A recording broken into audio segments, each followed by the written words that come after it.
Kita berdoa ini hati kita hadir, kita merasakan kita ini dekat dengan Allah.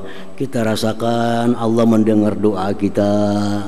Kita berdoa itu disertai baik sangka dengan Allah. Artinya Allah mengabulkan doa. Ya Tawwab tub alaina. Yang ke-45 dari Asmaul Husna Al-Mujib.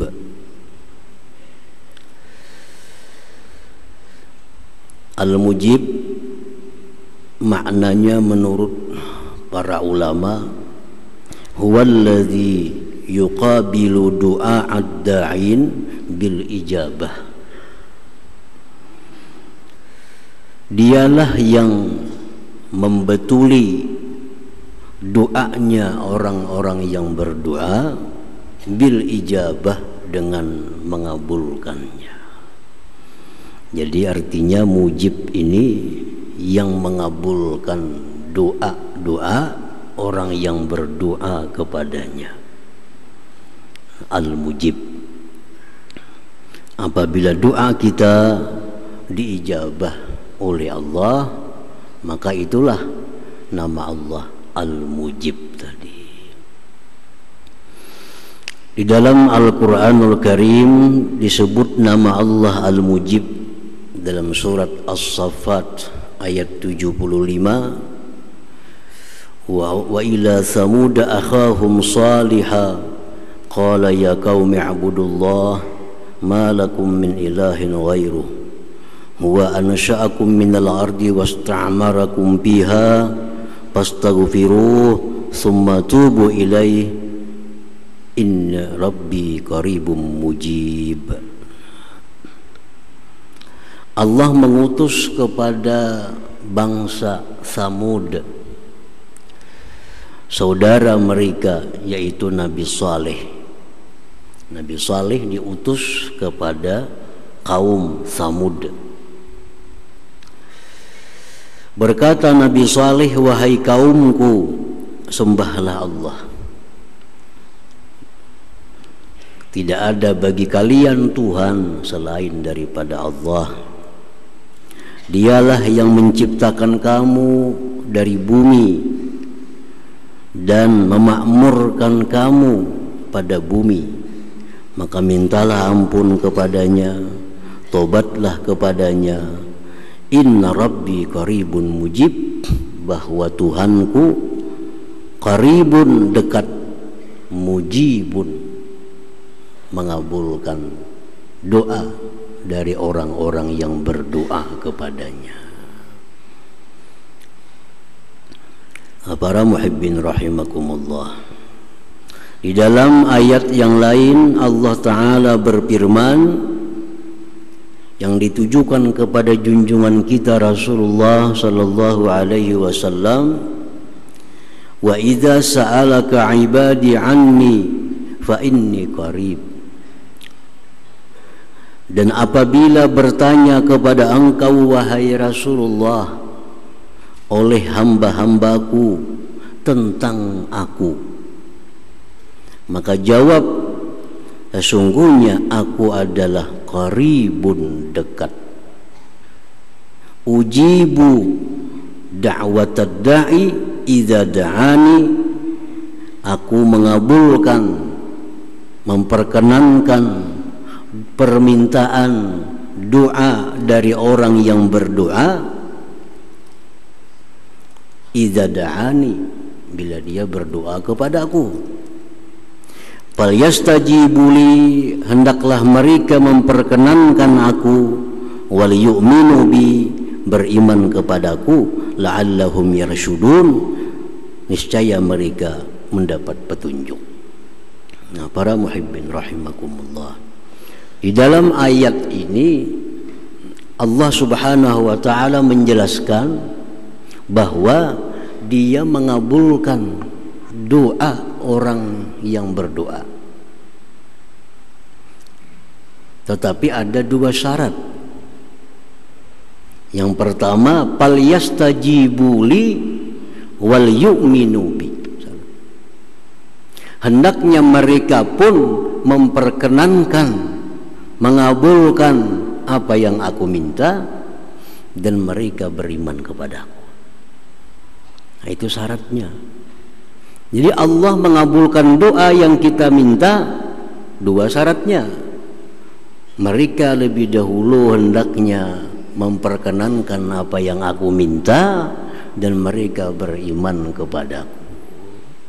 Nah, para muhibbin rahimakumullah, jadi doa-doa kita itu diterima oleh Allah, dikabulkan apabila kita sebelumnya mengabulkan dulu apa yang diminta oleh Allah dan beriman dengan Allah Subhanahu wa ta'ala. Nah, oleh karena yang demikian itu, para ulama-ulama kita mentafsirkan bahwa doa itu ada syarat-syaratnya dan ada adab tata keramanya. Apabila syarat ini ada dalam doa kita dan adab itu ada dalam doa kita, maka itulah yang difirmankan Allah, ujibu da'watad da'i, aku perkenankan, aku terima, aku kabulkan doa daripada hamba-hambaku itu. Jadi doa kita ini asal cukup syaratnya, cukup adabnya, pasti dikabulkan oleh Allah Subhanahu wa ta'ala. Apabila doa kita kada terkabul, maka kita periksa doa kita ini cukupkah sudah syaratnya atau belum. Kemudian adab kita waktu berdoa itu sesuai atau kada. Nah, mungkin karena dua hal itu doa kita kada dikabulkan oleh Allah Subhanahu wa ta'ala. Nah, para muhibbin rahimakumullah, min syurutid doa, sebagian daripada syarat-syarat doa. Bila kada cukup syarat, itu lain doa namanya. Sembahyang itu bisa dikatakan sembahyang kalau cukup syaratnya. Kalau kada cukup syaratnya, kada sembahyang. Orang sembahyang, di antara syarat sembahyang menghadap kiblat. Inya kada menghadap kiblat, kada sembahyang ngarannya. Syarat sembahyang suci. Inya kada suci, kada sembahyang ngarannya. Nah, doa pun demikian. Apabila doa ini kada cukup syarat-syaratnya, maka doa kita itu bukan dinamakan doa. Lalu Allah kada menghiraukan, lalu Allah kada mengijabah. Karena yang kita sampaikan itu kepada Allah bukan doa namanya. Kenapa bukan doa? Karena kada cukup syarat-syarat untuk disebut sebagai doa. Nah, sebagian syarat-syaratnya ayyakuna mukhlisan lillahi ta'ala, bahwa orang yang berdoa itu ikhlas, murni, karena menjunjung perintah Allah. Itu syaratnya pertama. Kalau kita berdoa kepada Allah kada ikhlas, kada karena Allah, itu kada doa namanya. Bila kada doa, lalu kada dihiraukan oleh Allah. Jadi landasan kita berdoa itu menjunjung perintah Allah. Kenapa kita berdoa? Allah nyuruh. Nah, itu ikhlas sebenarnya. Kada ada lain pada itu. Kita berdoa ini semata-mata karena menjunjung perintah Allah. Karena Allah dalam Al-Quran menyuruh kita untuk berdoa kepadanya, lalu kita berdoa. Nah, kita berdoa ini karena menjunjung perintah Allah Subhanahu wa ta'ala. Itu syarat pertama.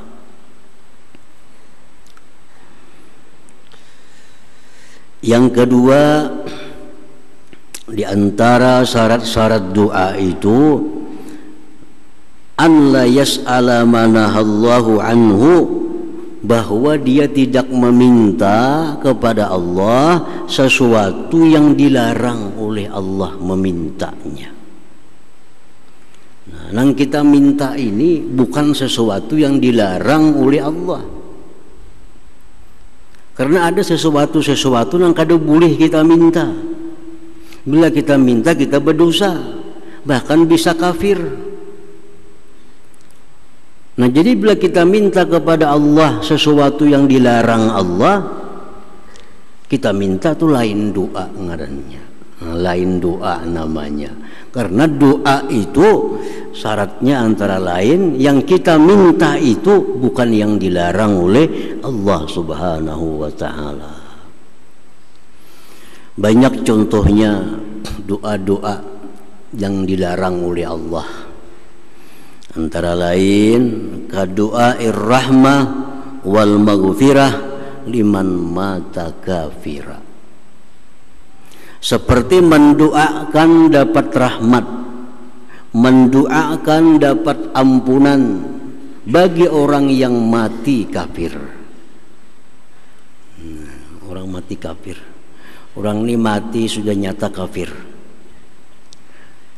Lalu kita doakan kepada Allah, ya Allah ampuni dosanya. Nah, ini haram hukumnya. Bahkan menurut sebagian ulama bukan hanya haram, tapi bisa murtad, memintakan ampun orang yang kafir. Nah, orang mati kafir macam Abu Jahal. Abu Jahal itu disepakati sudah oleh para ulama mati dalam keadaan kafir. Lalu dia mendoakan, ya Allah ampuni Abu Jahal. Nah, ini kada boleh. Kada boleh. Kenapa? Karena itu Abu Jahal sudah dipastikan mati dalam keadaan kafir. Orang yang mati dalam keadaan kafir dilarang kita memintakan ampun kepada Allah, dilarang kita memintakan rahmat atas orang yang mati kafir tadi. Nah, itu contoh doa yang dilarang. Bila kita berdoa macam itu, jangankan kabul, bahkan kita dapat hukuman dari Allah Subhanahu wa ta'ala. Wa kadu'ai ru'yatillahi ta'ala fid dunya, dan contohnya lagi berdoa hendak melihat Allah di dalam dunia, kada akan kabul. Kenapa? Ini doa yang dilarang. Bukan hanya kada kabul, kita dapat dosa. Misalnya Allahumma arini wajhaka fid dunia, ya Allah perlihatkan kepadaku wajah engkau dalam dunia. Kita berdoa ini haram hukumnya. Kada harapan kabul. Kada harapan kabul kalau kita berdoa hendak melihat Allah Ta'ala dalam dunia. Kada mau kabul. Kenapa? Karena doa seperti itu diharamkan oleh Allah Subhanahu wa ta'ala. Wa du'ai syar ala ghairi mustahiqihi, mendoakan kejahatan atas yang bukan haknya. Orang ini kada berhak didoakan kejahatan. Kita doakan orang itu celaka. Nah, ini doa kada akan dikabulkan Allah, bahkan kita berdosa. Umpamanya sandal kita hilang, ya Allah mati akan mencuntan sandalku nih.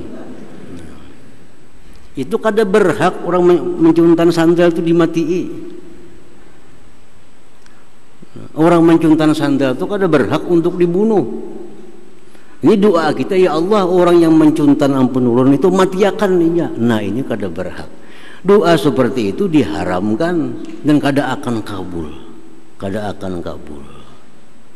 Orang kehilangan itu yang paling bagus doanya, ya Allah bukakan hatinya mengembalikan harta itu. Nah, atau beri hidayah dia, itu disuruh mendoakan itu. Jangan didoakan dia mati, didoakan dia masuk neraka. Nah, itu kada patut.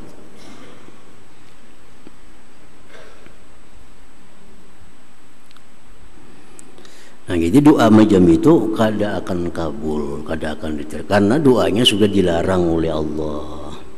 Ada orang buat acara-acara maksiat, nah, pekerjaan maksiat, minta doakan, mudahan pekerjaannya sukses selamatan. Nang digawe ini maksiat minta doakan selamatan, kadanya kabul doanya, kada kabul, karena nang pekerjaannya pekerjaan maksiat. pekerjaan maksiat. Nah, jadi syarat doa tadi mesti yang kita minta itu jangan yang dilarang oleh Allah memintanya.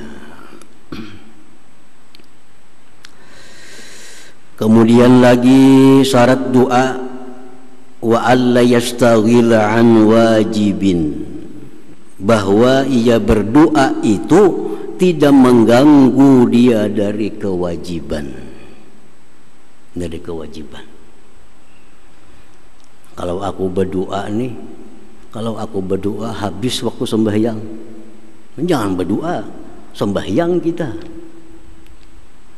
Nah, kalau kita berdoa, doa kita kadang akan diijabah oleh Allah. Kenapa? Karena meninggalkan kewajiban. Misal waktu sembahyang lagi 5 menit habis, kita belum sembahyang. Yang wajib kita lakukan sembahyang. Kada ada perbuatan lain. Di situ kita berdoa habis waktu sembahyang, nah itu diharamkan juga. Nah, doa macam ini kada akan dikabulkan oleh Allah Subhanahu wa taala karena dia meninggalkan kewajibannya. Nah, doa-doa yang membuat kita lalai melaksanakan yang wajib, maka doa itu kada cukup syarat disebut sebagai doa. Wa alla yakuna ala wajhil ikhtiyar, dan bahwa tidak adalah doa itu atas jalan yang ikhtibar, jalan coba-coba. Doa itu kada kawa coba-coba. Baik kamu cobai doa ini bagus, kada kawa dicobai doa ini tuh. Bila kita coba-coba berdoa, itu kada cukup syarat sebagai doa, kada akan kabul. Ini ada doa yang bagus nah, pacubai kamu, kada kawa dicobai macam itu. Doa tu kada kawa dicoba-coba. Nah, kalau kita berdoa mencoba akan doa ni hibat kada kucobai pang, kada akan kabul doanya. Namun dicoba-coba kayak itu. Jadi syaratnya doa jangan dicoba-coba.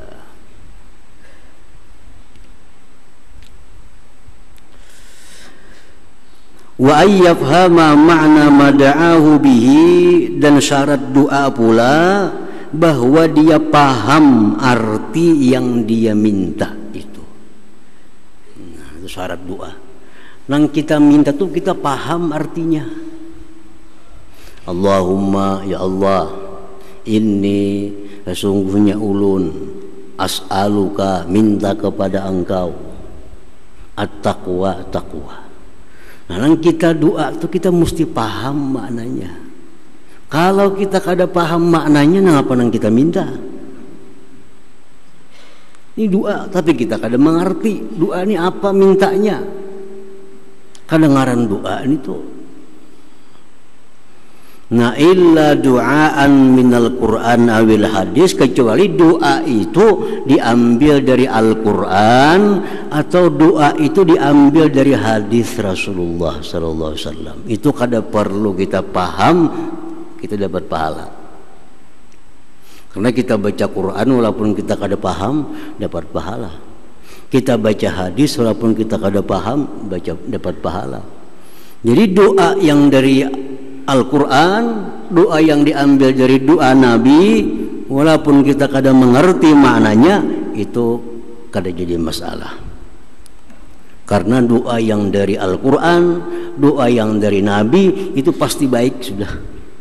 Walaupun kita kada paham maknanya, itu sudah dimasukkan dalam syarat doa. Nah, tapi kalau doa dari karangan ulama-ulama, doa karangan para wali-wali, nah itu jangan, mesti paham maknanya. Karena mungkin permintaan wali itu kada cocok lawan yang kita minta. Nah, doa wali mungkin kada pas lawan kita. Karena orang wali itu banyak permintaannya yang kada cocok lawan kita. Antara lain misalnya orang wali itu minta fakir. Allahumma inni as'alukal faqra, ya Allah aku minta kepada engkau fakir, susah hidup ini.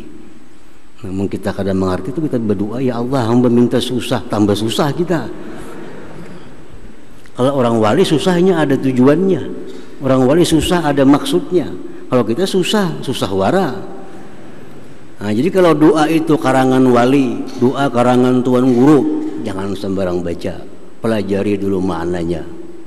Nah, lain doa Quran, ini doa diambil di mana? Dari Quran, maka ada perlu tahu pun maknanya sudah jadi.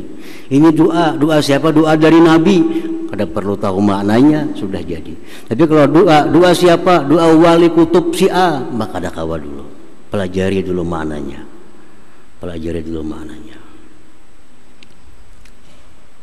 Karena doa wali itu macam-macam. Mereka ada minta anak lakas mati pada doa wali itu. Kita kan minta panjang umur biasa kita nih. Orang walinya lain. Ya Allah cepatkan aku bertemu engkau. Mati kita lakas. Nah, jadi kalau doa orang wali pelajari dulu, pelajari maknanya. Nah, bahwa dia mengetahui makna doa yang dia minta. Kalau kada tahu, kada kawa disebut doa, kada cukup syarat doa, kecuali doa Quran atau hadis Rasulullah Sallallahu Alaihi Wasallam. Nah itu syaratnya. Wa minha, dan setengah syarat lagi, wa ayyakuna mat'amuhu wa mashrabuhu wa malbusuhu wa makanuhu halala. Yang dia makan, yang dia minum, yang dia pakai, yang dia tempati itu adalah halal semua. Itu syarat doa juga. Karena kalau orang itu ada makan haram, minum haram, atau ada pakaiannya yang haram, orang ini kada disuruh berdoa, disuruh tubat dulu. Nah kalau tubat hanya berdoa. Jadi kalau orang-orang yang makanannya ada haram, minumannya ada haram, atau pakaiannya haram, orang ini kada patut berdoa kepada Allah. Yang patut baginya melaksanakan kewajibannya, yaitu apa? Tobat kepada Allah. Kalau orang yang di tubuhnya masih bergelimang haram, inya berdoa, itu menyalahi aturan. Orang yang serabah haram, Allah kada nyuruhnya berdoa, Allah nyuruhnya tobat dulu.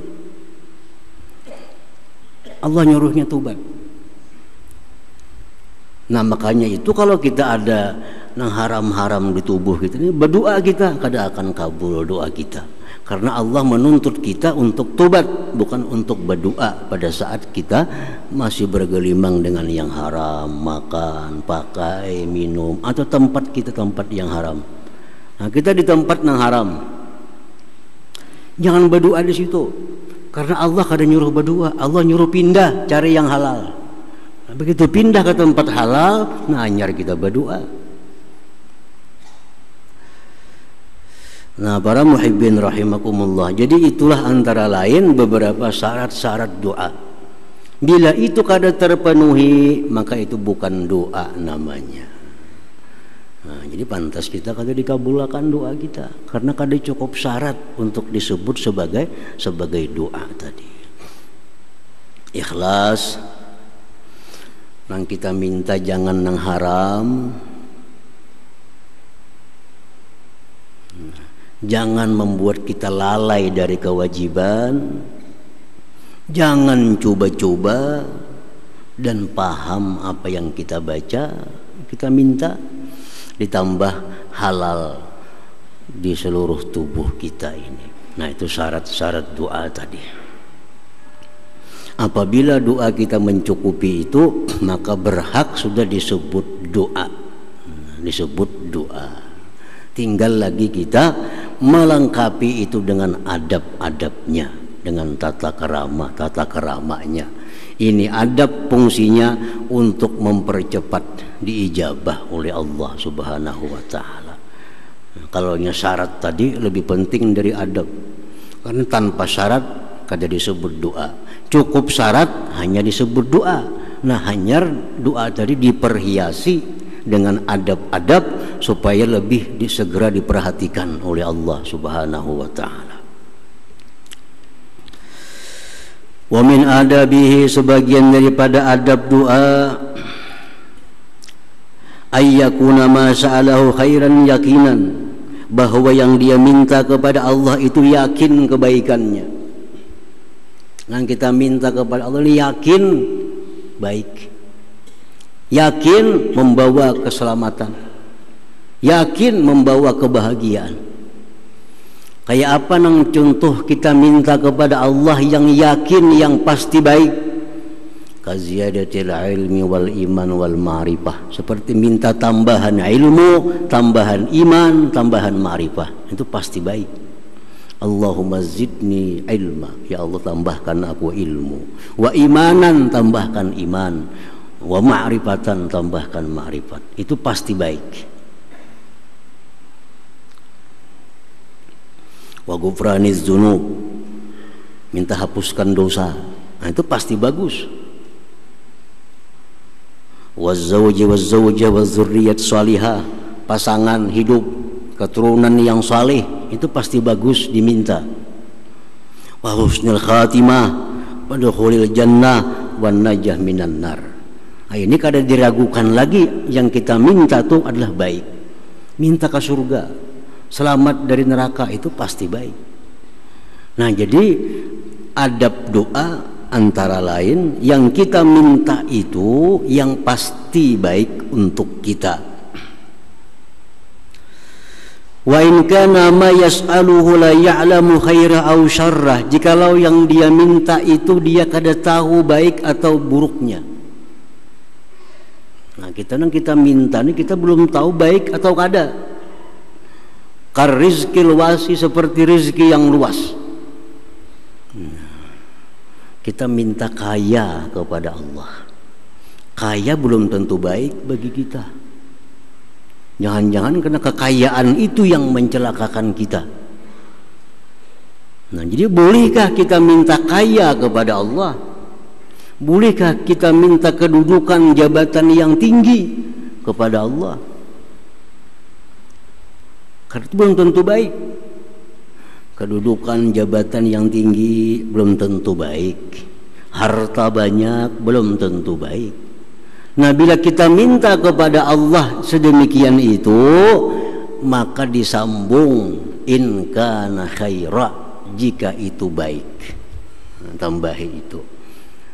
Ya Allah, misalnya agnini, kaya akan aku ya Allah, tambahi in kana khaira, jika itu baik.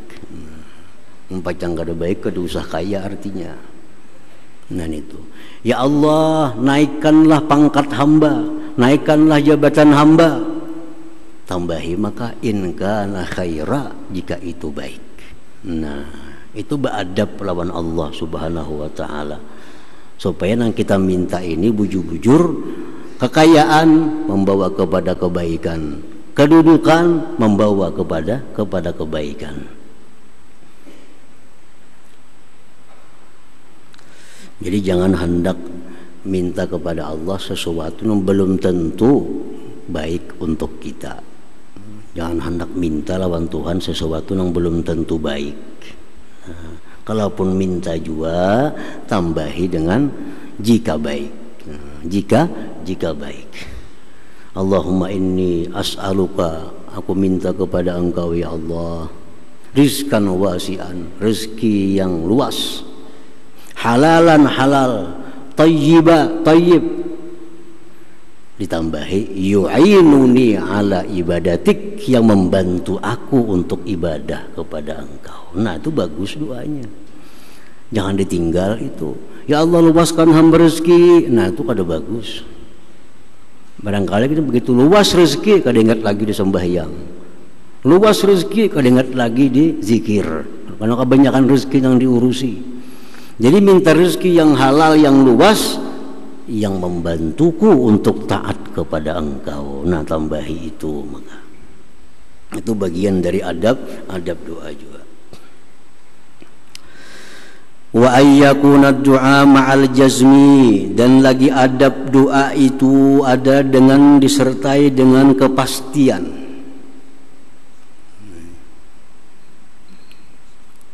Masa kita lawan Allah, Allahumma ghafirli, ya Allah ampuni zunubi, dosa-dosaku. Nah itu pasti ngarannya. Jangan ditaklik. Ya Allah, ampuni dosa-dosaku jika engkau mau. Jangan lagi jika engkau mau itu ditambahi. Pastikan, ya Allah ampuni dosaku. Enggak situ aja. Jangan ditambah lagi dengan ta'lik tadi. Wa ayyakuna hadiral qalbi, dan sebagian adab doa lagi bahwa dia berdoa itu hatinya hadir kepada Allah. Kita berdoa ini hati kita hadir, kita merasakan kita ini dekat dengan Allah, kita rasakan Allah mendengar doa kita. Mesti hadir hati kita. Wa ayyuhassina dhanna billahi ta'ala, dan bahwa dia berbaik sangka dengan Allah. Kita berdoa itu disertai baik sangka dengan Allah, artinya Allah mengabulkan doa. Nah itu bagian dari adab-adab utama dalam berdoa. Adab-adab lain itu sebenarnya masih banyak. Nah, seperti angkat tangan itu adab juga. Tapi yang pokok ya tadi adab-adab doa itu.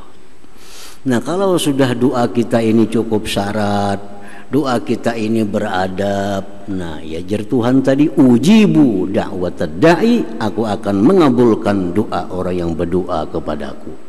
Karena cukup syarat dan cukup adab-adabnya. Nah para muhibbin rahimakumullah, al-mu'min bismillah al-mujib ayyuksirat du'a ila Allah ta'ala li'anna du'a mukhul ibadah. Orang yang sudah beriman dengan nama Allah al-mujib, dia percaya Allah itu mengabulkan doa, dia yakin bahwa Allah itu mengabulkan doa. Sikapnya itu kalau sudah yakin Allah itu mengabulkan doa, memperbanyak doa. Nah, kalau sudah yakin bahwa Allah itu mengabulkan doa, banyaki berdoa. Habis sembahyang berdoa, habis baca Quran berdoa, hendak makan berdoa, hendak guring berdoa, bangun guring berdoa. Karena sudah yakin bahwa doa ini dikabulkan oleh Allah Subhanahu wa taala. Wallahu yuhibbu ayyus'al, Allah itu suka diminta. Allah itu senang kalau kita minta. Amun kita kada minta, Allah kada suka.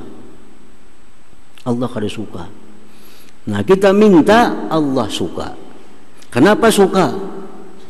Kita minta tiap jam, minta macam-macam lawan Allah. Minta aja gawian kita lawan Allah. Allah tak makin suka. Kenapa? Sebabnya Allah suka bila kita minta. Nah karena dengan meminta itu berarti kita mengakui Allah itu maha kaya. Dengan minta kita mengakui bahwa Allah itu maha kuasa. Dengan minta kita mengakui diri kita lemah. Dengan minta kita mengakui diri kita kada berdaya. Itu yang disukai oleh Allah Subhanahu wa taala dari doa itu. Nah, jadi wallahu yuhibbu ayyus'ala, Allah itu suka, senang bila diminta. Karena di balik itu ada pengakuan keagungan Allah, pengakuan kekayaan Allah, pengakuan kehinaan diri dan kelemahan diri. Itu yang menyebabkan Allah suka bila kita minta kepada Allah Subhanahu wa taala. Nah pertama itu orang yang beriman kepada nama Allah Al-Mujib, dia sering minta, sering berdoa kepada Allah Subhanahu wa taala. Yang kedua, wa ayyakuna mujiban li'ibadillahi ta'ala fi mada'auhu, bahwa dia orang yang beriman dengan nama Allah Al-Mujib tadi, dia pun bersikap seperti itu kepada hamba Allah Subhanahu wa ta'ala. Nah, dia berakhlak dengan akhlak Allah.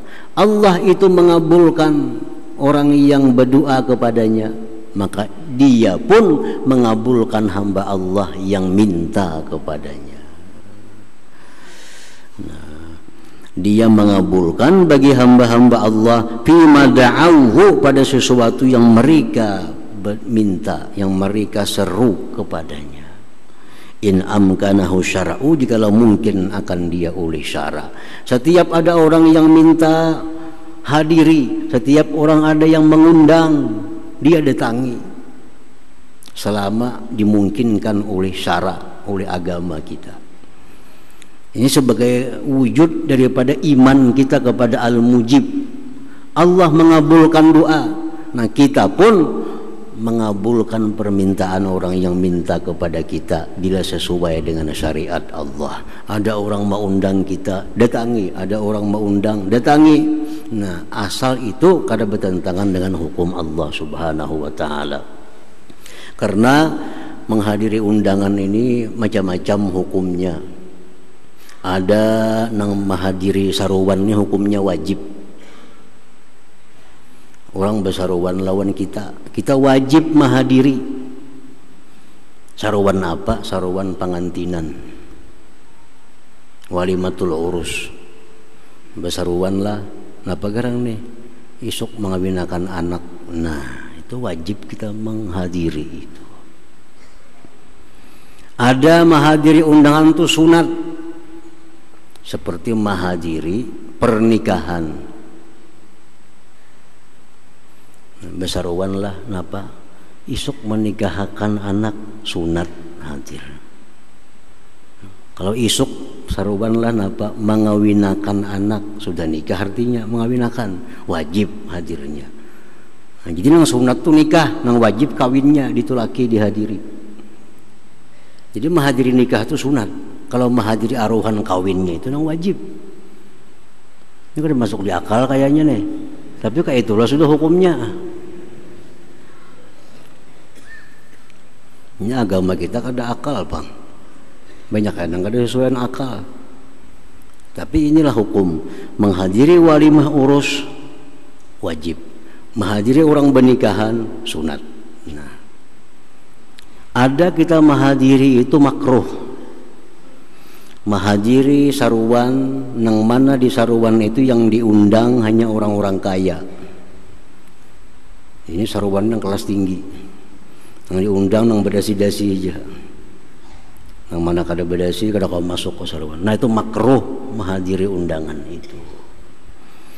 Nang keempat, kita haram menghadiri undangan bila di undangan itu ada kemunkaran-kemunkaran yang kita kada sanggup untuk merubahnya. Nah, saruan apapun, pernikahan kah, pengantinan kah, apakah, bila di situ ada perkara yang munkar, ada perkara yang haram, kita pun haram hadir di sana kalau kita kada mampu untuk merubahnya. Kecuali kita mampu merubahnya, nah silahkan hadir ke sana. Kalau kada mampu, kita kada boleh hadir ke sana. Nah, jadi artinya kita beriman kepada nama Allah Al-Mujib, kita mesti menolaki saruan-saruan orang itu, menolaki menghadiri undangan-undangan orang itu jika sesuai dengan syariat Allah, dengan agama Allah. Ada undangan, kita lihat undangannya kayak apa, acaranya apa. Nah, selama itu baik, nah, selama itu kada ada masalah dengan munkar, dengan keadaan-keadaan lain, nah maka disuruh kita menghadiri undangan atau saruan itu. Itu buah dari iman kepada nama Allah Al-Mujib. Wa fil jawab in ajaza anhu ma'a jabri khatirih. Nah, jikalau dia kada mampu menghadiri undangan itu, esok ada orang saruan, kita kebetulan kada kawa menghadiri. Nah, jawablah dengan jawaban yang lembut serta menutupi kekecewaan orang yang mengundang itu.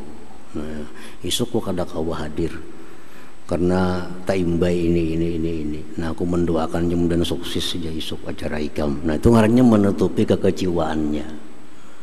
Jadi kalau kita kada mampu untuk hadir, beri jawaban yang lembut serta menutupi kekecewaan hatinya dengan sesuatu, baik doa atau apapun. Nah, ini keimanan kepada nama Allah Al-Mujib tadi. Nah, kemudian yang ke-46 nama Allah Al-Wasi'. Hadratin Nabi sallallahu alaihi wasallam. Al-Fatihah.